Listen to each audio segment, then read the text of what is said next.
right, Julia, we are started. I'm going to let a few people kind of maybe a minute or two to let people join in here. How's your day going so far? Pretty good. It's a Good. sunny day, Okay, bit of a that's good. quiet day, so that's good. Yeah, Good Friday. It's supposed to be a little quiet day. So, Yeah, all those are the right. best days for working, for sure. Oh yeah, I see a few more people joining in here. Give them a minute, and then we're going to run an intro and get right into this. Holly, good to see you. Thanks for joining into the chat.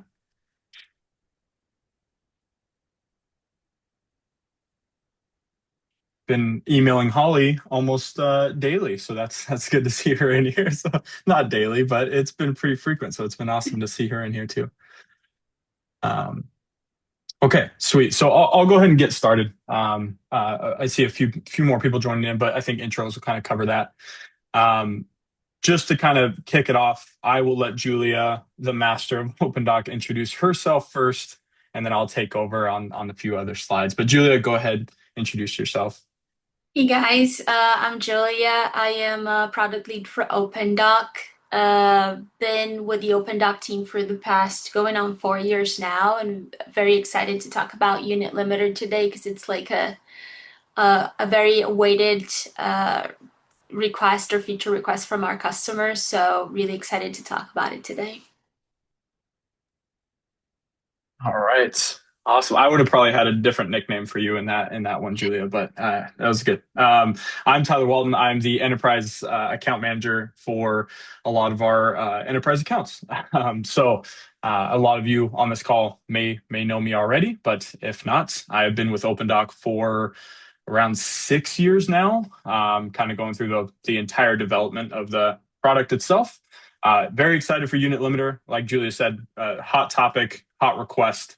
And now that it's actually in our system, we want to make sure that we get exposure out to our accounts and our customers, and let them know how to use it and learn from them of how they're going to use it. So, Julia, if you want to go to the next slide, I can kind of kick things off of how this is going to work. This is being recorded, so just kind of a fair warning. Recordings in progress now, and we can go ahead and send that out for anybody that needs a recording of this too. I think you'll automatically get it sent out to you, but just in case. Use the chat for any questions. If you unmute yourself, we cannot hear you. So you can go ahead and just go into the chat box and ask any questions. We might leave it towards the end. That way we can kind of cover everything. But if there's something that we're going through during the demo or anything and we want to cover it there, we'll be monitoring that chat. And then additional help and resources after the session. We're going to share a few things on how to get in contact with your account managers and FAQs and all that good stuff. So just bear with us here and we'll cover that. So what we're going to be covering today is the unit limiter itself, but why do docs get overloaded? What's some of the things that we've seen from our customers, maybe from our own experience? A few different things and we kind of lean on our customers to let us know that as well, because yeah, as we all know, every warehouse works in a different way and they have different capacities. We're going to introduce the unit limiter. We're going to have a little demo. Julia's going to be running a short little demo for us and kind of how to control unit limiter in your own way. And then how it works, use cases, who benefits and why. Does this come down to a material issue? Does it come down to a dock issue, capacity? We're going to be covering who benefits from it, and then we're going to be answering you guys' question at the end. So I know a lot of you probably don't want to listen to me talk this entire time, so I'm going to kick it over to Julia for a few more slides. You'll get a little bit more of me, but Julia will be kicking these off. Awesome. So to get things started, you guys know this better than anyone. This is really preaching to the choir here, but some of the reasons behind we figured that bringing unit limiter to Opendock would make complete sense. Some of the struggles and things that we see operations having, with not having a dock scheduling system as well, but it's really controlling capacity. And there are two layers to it, how many appointments I can take in a day, but also like on the unit level. different amount of pallets, cartons, and so on and so forth. You may have a 10 hours of availability, but that doesn't necessarily mean that you can have a 10 appointments on a single dock on a single day. And so it's important to it was really important for us to create this layer and allow our customers to be able to control this a little bit better. So root causes of the problems, how we've identified them is no limits on how many appointments can be booked in a single day or a time window. Here's a vendor often will schedule themselves the appointment. There's no visibility into labor capacity or no way to control that. High volume appointments consuming all available dock space, and then you have kind of like a backlog. Scheduling doesn't account for handling units, so it's really hard when you don't know how many pallets you're gonna have. That takes up a lot of space in the warehouse, and so it's not really just about being available at that date and time, but also how many units you can actually take in, right? And then you have peak seasons as well, like the amount or the volume of appointments that you can receive in January, February, March may vary and be completely different than what you can do, for example, during the summertime. Real-time signals to operation that they're reaching capacity as well. This is another one important to cover. And this costs money. It's physical space taken, it's capacity, it's your labor allocation. All of that revolves around the capacity and what you can actually do and receive on a single day, a single week, or a month. Um, so these are all points and things like all the entire spreadsheet will be shared with you guys afterwards. And I'm sure that you guys know more than and way better than we do exactly what it costs your operation, not being able to, take into account the capacity that you have. But what I'm mostly excited about today is to really kind of help you guys or guide you guys through how to combine all those things when we're thinking about labor management, which is something that you cannot directly control within Opendock, but using availability, using your restrictions for availability, and using unit limiter. I think that we're in a much better place to allow for you guys to be able to account for that and control and really have visibility of the limitations that you guys have. On a day where you have more labor to allocate, you can have a lot more capacity. On a day that you have fewer people working at the docks and you have like a limited team, you can reduce that capacity using unit limiter and not just your availability. So it's a brand new layer of control that you can have.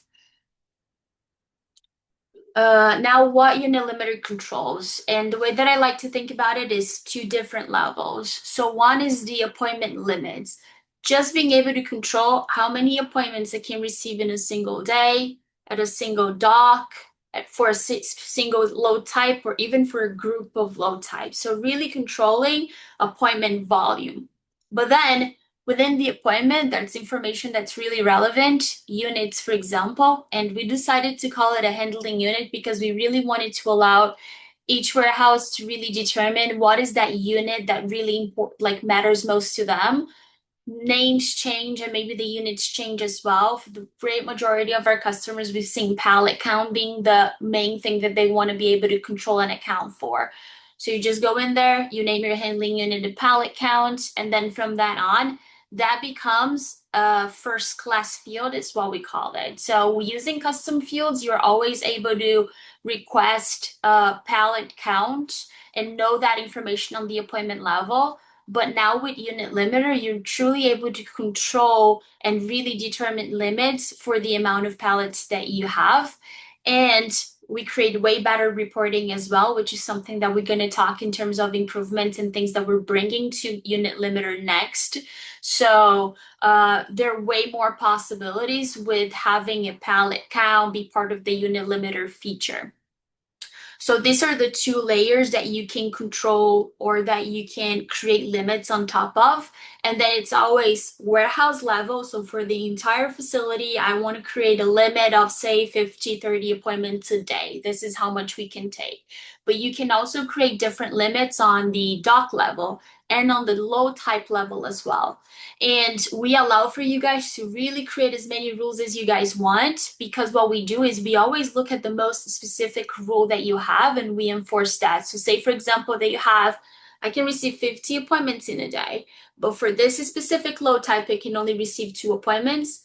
If this specific load type reaches the limit, we're done with the 2 appointments for this load type, and then you have 48 appointments that can be created with other load types. So we always respect the most restrictive rule that you guys have, but we allow for you guys to create rules in different layers across warehouse, docks, and load types as well. We're going to go over these in more detail during the demos, and I'll show you guys kind of visibly what that looks like, but these are the 2 layers for the unit limiter. Now passing it on to Tyler to talk about benefits. I think this one actually was you. I had three PLs Oh, right after. sorry. No, you're Okay, good. yeah. You're on a So roll. I want you to keep the momentum. You're good. no, yeah, I'll just keep going then. So basically, like when we think about unit limiter, remind you guys, this is from you guys telling us where this would mostly fit, like where this would really benefit your operation. When we think about high volume distributors, if you have a lot of volume, a lot of appointments being created, really important that you control this. Facilities that work 24/7, for example, for those, really important because you have pretty much endless capacity, especially if you have a lot of doctors and a lot of availability in terms of like doc schedules that you have built in. But that doesn't necessarily mean that every single hour of the day is going to be exactly the same in terms of capacity, or even that throughout the day you're actually able to receive to the full of your capacity in terms of slots available. So we wanted to allow for especially, high volume facilities to be able to really control capacity on the weekday, on a monthly basis, and really say, hey, I have 24 hours of availability, but that does not mean that I can receive 24 appointments in a single doc, one after the other. So I want to be able to control that a lot better. So that's one of the things. Protecting cold chain capacity as well. So when we're thinking in terms of like units, or even when we're thinking about even on the appointment level, if you have like sensitive, like temperature sensitive loads, things like that, they have to be really controlled in terms of, hey, I can only receive this many because I have a specific, very specific doctor where I can receive refrigerated, for example. If we have 2 appointments in the morning, that means that I don't have more availability for, at least 2 hours after that. So I need to control the volume of appointments that I can receive specifically for those load types because they're more sensitive. So now you're able to do that and not worry about your overall availability or available hours. Now on to Tyler. Yeah, now I'll take this one. No, that was great, Julia.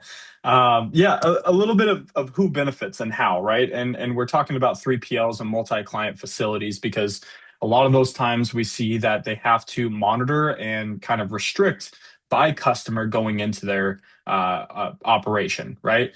And it doesn't have to be, right? It could be all in one, but you still want to limit what comes in here as far as like materials, right? I only want roll stock to get in here at this many pallets or this many units to go into this dock. So what we see with our clients a lot of the time is that for 3PLs and multi-client facilities, we want to be able to restrict however many pallets come in because they're working in sort of a cramped space, right? Different zones, right? This dock 1 through 3, we've seen that is a certain customer, and then 4 through 6 is another. But if your pallets creep into theirs, then we have a problem, right? Then we have a mix in between others and really having a capacity issue. So we've actually, I think me and Julia actually in Phoenix went to a retail site where it was multi-facility or multi-client, right? And we visited them and we got to see the return goods on this end, which is done by appointment, but also the inbound goods and outbound shipments going out that we need to be able to monitor and kind of cap off. And before, especially in the retail space, you might tell me, hey, why would we want to limit it? We want to take everything during our peak hours because we have all this business and we'll just make it work and everything like that. And before we've had the option of kind of turning on overbooking, right? And that's been something that is a great thing because then you just don't have anything, any appointments going in or anything like that. You have overloading your docks and with no restriction. But then bringing it back down to reality and getting through that capacity issues, you definitely want to restrict and get your pallets under control. So now you wouldn't even have to do that. You just put that unit limiter in place whenever you need it. And then done by the appointment scheduling side, they're only going to see the availability that is open for you guys. So This not is only on the appointment level, the unit level. This is actually a great point, Tyler, because like some facilities like do prefer to work on first come first serve. Like I don't like I can take in as many as possible and this is what I want to do, but there's always a capacity because labor is always like it's a finite, amount of workers that you have or that, docks available at a certain time or during a day. So you can allow for overbooking and say, I don't care about exactly when they're going to show up because whoever shows up first, we're going to take them in order. But you can cap to this is how many I can have in a day. And especially for the handling units, because that takes up physical space in the yard. It's not just trucks coming in and out, but it's actually, your inventory or your like space inside the warehouse that's taking up. Like you can control that just using unit limiter alone. So yeah, that's a great call out. Yeah, exactly. And to your point, it's one of those situations where it seems like that's the only option during peak season because everything is wild. And Holly in the chat knows exactly what I mean by peak with her business. But the other side of that is you need to come back to reality at some point and be able to monitor those and get back to capacity. Because if we just let it run rabid, then there would be no guardrails in place. But I have a few more that I'll talk about, but I think this is the exciting part of the actual demo that Julia is going to present. So I'll let her do her thing. Guys, I'm gonna walk you guys through some of like the main things about unit limiter and how to use it. Feel free to chime in on the comments if you have a specific use case that you want for us to address or specific questions. But I am going to start with just showing you guys after the limits are set, uh, where do I find them and kind of how do I keep an eye on them? So right here, right beside the day, week, monthly view, we have these three little lines right here. And this is where you're gonna see or check your limits and you can do this on a daily level. So like on the day level. So for example, and this is me looking at yesterday, but let's look at Thursday, for example, this week. There you go. So I have on the warehouse level, I have a limit of 60 appointments for specifically for Thursdays. I could have this for every single day, but you can set this on a weekday basis. So say for example that I can take him way more appointments on the Friday than I can actually take generally, than I can actually take on Monday to Wednesday, for example. So you can set different limits for Monday, Tuesday, Wednesday than you do for Friday. Specifically for a Thursday, I have 60 a daily appointment limit and I only reached 12. So I'm able to see that I'm like 20% of my capacity overall on the warehouse side, like on the warehouse level. If I look at my docs, so these are my docs that I have set limits for. And then it gives me the amount of appointments that I have for each specific doc that I created the limiter for. So I know that, for example, my guest room doc is at 15% of capacity in terms of number of appointments. Gourmet kitchen is at 67. Cozy living room is at 20% of capacity. And then on the low type level, in this case specifically on the low type level, my limit is not on appointments or number of appointments, but it's really on units, which in the case of my facility is a pallet count. So I can see how many pallets I have for cute LED lights on the Thursday, and I know that I'm 34% of my capacity. So this is not looking at number of appointments scheduled, but really looking at the sum of all the pallet counts that I have over all of the appointments that I have for this specific load type for that day. And then I could also go even an additional level, which is setting groups of load types. And I have one, for example, for refrigerated. So all my refrigerated load types have one specific limit on the Fridays. I can only take in two appointments of those combined. So I can say it can either be, if I have like two different load types for refrigerated, it can be two appointments of the first load type or one of each, or two appointments of the second load type. I don't really care. All I care is that combined, they have this limit. So you can also do that. And this is kind of how you visualize it. So say for example, and let me give you I think on the Friday, yes, there you go. So on a Friday, for example, I'm over capacity or reaching capacity. We're testing out a feature now, which is over capacity, or meaning that, and this is a spoiler of like the last slide that I'm going to show you guys, but we're going to allow for a setting for warehouse users to be able to create appointments over capacity or allow for appointments to come in over capacity upon request. because things don't always happen according to plan. You may have an urgent appointment that needs to be scheduled, or you may have to override the rule that you have set yourself for your capacity for a specific scenario. And we want to make sure that we allow for that flexibility. So reaching over capacity is going to be possible soon. But for example, for my warm cookies low type, I'm at capacity and it gives me like the red light. I've reached capacity. That's it. I cannot schedule anything else more in this specific for this specific load type for that single day. So So this is so how you guys Julia, utilize it. Yeah. in that kind of roadmap, are you saying that when they can allow a rule that says once they hit their capacity, then the appointments can be uh, requested, and it's up to the warehouse to go over capacity? Is that what you're saying? Exactly. How it works today is that if Perfect. you guys are using the requested status, so right here, this status is optional as much as the in progress status is optional. For customers using the requested status, requested doesn't take into account the unit limiter. So you can always request an appointment and we don't care about the unit limiter, right? It's up to the warehouse to accept that appointment or to confirm this appointment or not.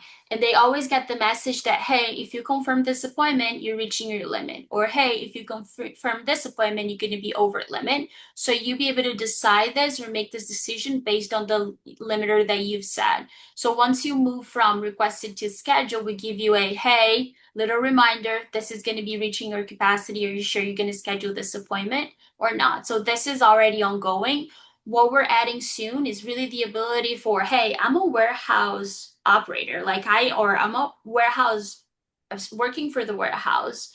Unit limiters shouldn't really be applied to me because I know how much my operation can take. What I want to make sure is that I'm enforcing this rule for carriers scheduling because I don't want for them to be scheduling over my capacity, and I don't want to have to analyze every single appointment coming in and then reject the ones that are over capacity. But internally, I might want to create one appointment over capacity because I know it's urgent, because I know that I have to fit it in. So we want to allow for that flexibility and say, hey, warehouse users can create appointments over capacity, but we enforce the rule for carrier users.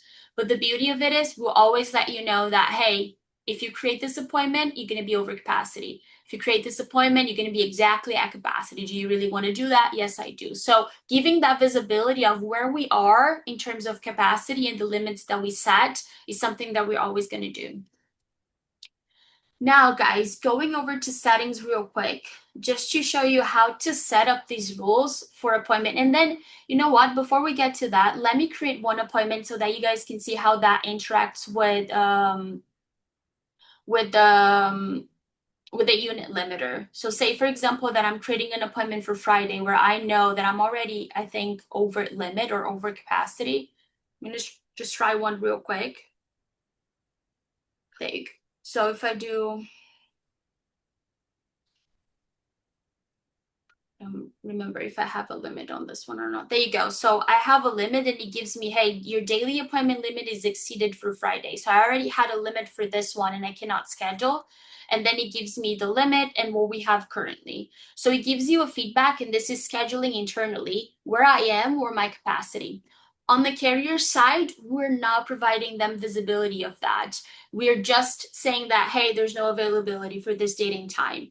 Why? Because we wanted to be very careful with, if we tell them that, hey, this facility can take 30 pallets a day and you're putting an appointment with 30 pallets and you're over a limit for them, what they're going to do is, I'm going to just put in 29 then and see if it goes through. I'm going to put in 28. Like, they're going to manipulate the data to be able to schedule in if they have visibility of what your limits are. So we wanted to make sure that we're not displaying that to the carriers. We're just saying no availability based on the input that you made.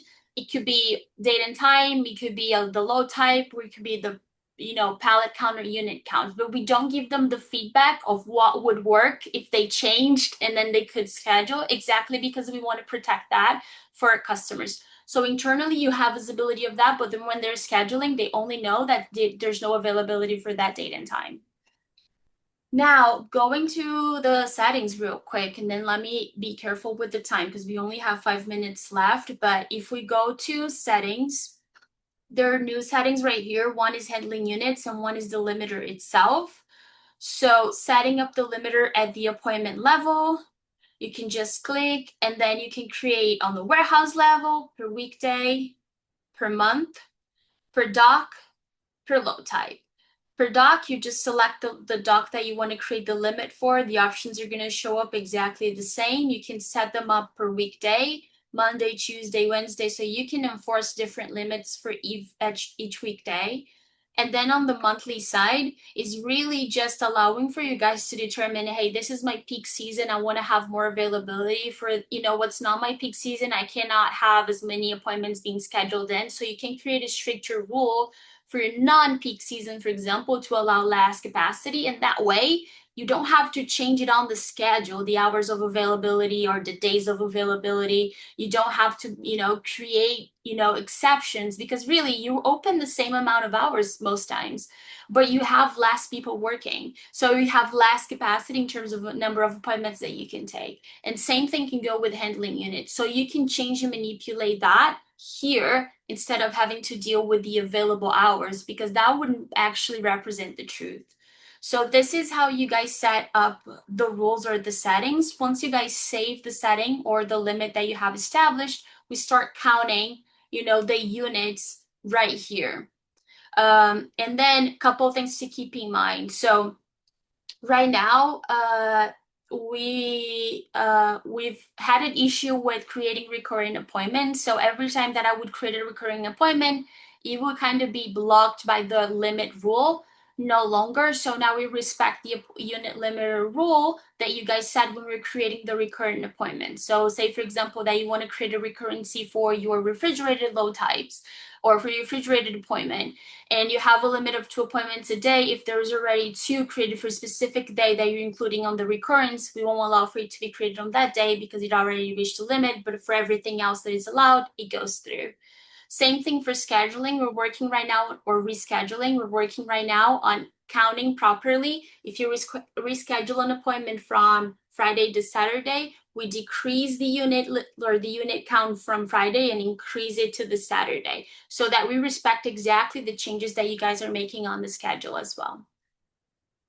I think this is it for the demo, guys. So we covered the settings and we covered how do you guys check the daily limits or the limits that you guys have set out.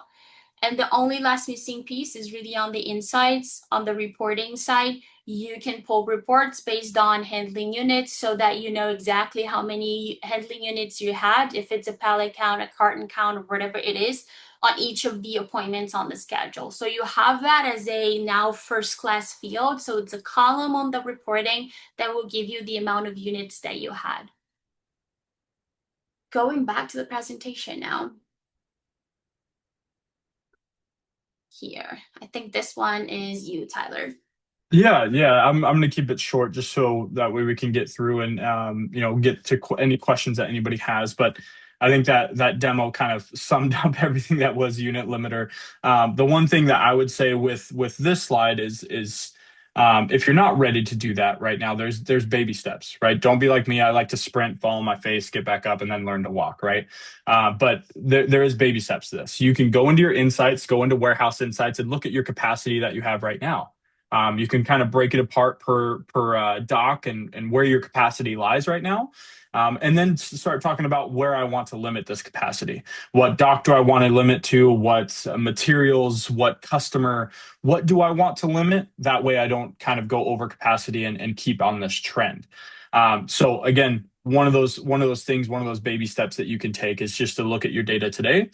Maybe talk with your account manager and walk through what the best strategy is for implementing this into Opendock. So it's very helpful that way. But Yeah, I think this is a great strategy. Definitely starting where it's most critical instead of trying to set limits for every single thing and then you have a bunch of rules that are, intertwining. You can, start with what's critical and like this is something that is critical. I don't have enough capacity. I have more volume than I usually have capacity for. Start with that, monitor that, go back, adapt the rule if needed, and then you kind of expand on top of that. That's a great call yeah, out. yeah, you don't you what I don't want to put a limit on something that is not an issue right now, right? I want to make Yeah. sure I limit the stuff that I'm high capacity at for sure.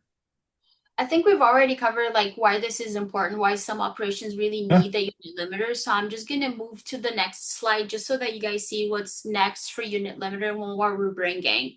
So right now we're working on the rescheduling inconsistency that we see that's happening, really allowing to increase, decrease according to internal reschedules that are made. The warehouse user override, which is what I mentioned to you guys, it's really allowing, hey, I'm a warehouse user. If I want to create exceptions, I should be able to. So yes, the unit limiter reporting. I know that you guys can pull the reporting there on the custom report, but we really want to kind of bring the unit limiter or the limits in your capacity to the dashboards that we already have, or even perhaps create a specific dashboard just on limits alone. Where was I over capacity? Where was am I so under capacity that maybe the unit limiter is not needed? So like giving you guys visibility of that on the load type level, on the dock level, I think it's going to be really cool.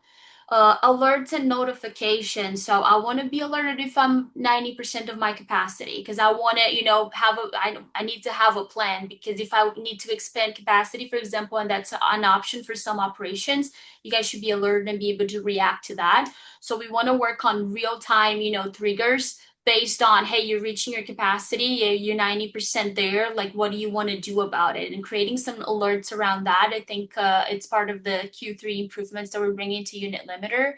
And future enhancements is really allowing for multiple handling units. We see this happening a lot where, hey, you like pallets are important for, like maybe this or that load type, but not for all of them. There's this other load type that this other unit is way more important. And I wish that I could create different handling units and different limits for what's this load type and that load type. So we see that and we want to allow for you guys to have that as well. So this is part of the future plan for your unit limiter as well. I know that we're over time, but if there's anyone that has questions, feel free to, throw them in the chat and we can address them. Yeah, yeah. Any questions, anything that you guys have, any comments, feedback? Also, we have a slide. I think it's at the end of this. I don't know if it's the Q&A. I think it's the next one. There you go. If you do not know your account manager, and it's totally okay, things can kind of switch around with operations. Contact us. We'll make sure to get you in contact with your account manager. That way, if you guys want to strategize implementing this or really anything, then you'll have the correct people to go to. But if you guys have any questions or anything that you need, throw them in the chat now, and we can answer them. Mario says it's all good. Yeah, thank you guys. Thank you, Holly. Thank you, Holly. Alrighty, guys. So I'm not gonna keep you guys any longer. You guys, you know your account managers. Hopefully, you do. Feel free to send myself an email if you guys have any specific questions about unit limiter or anything else about the product. Use the what's new section on the product as well, guys, because all the feedback that you guys throw in there, all the questions and the ideas for the product. I personally go through them. Tyler goes through them as well. Like the whole team is looking at that constantly to find, hey, this is an interesting question that we never really answered our customers we want to, or this is a really interesting feature that we should bring. A lot of the unit limiter was really built considering the feedback that you guys provided us through the What's New session and through sessions that we had with customers validating the solution as well. So feel free or continue to use that because that's really important to us. Thank you so much, everyone. Thank you, everyone.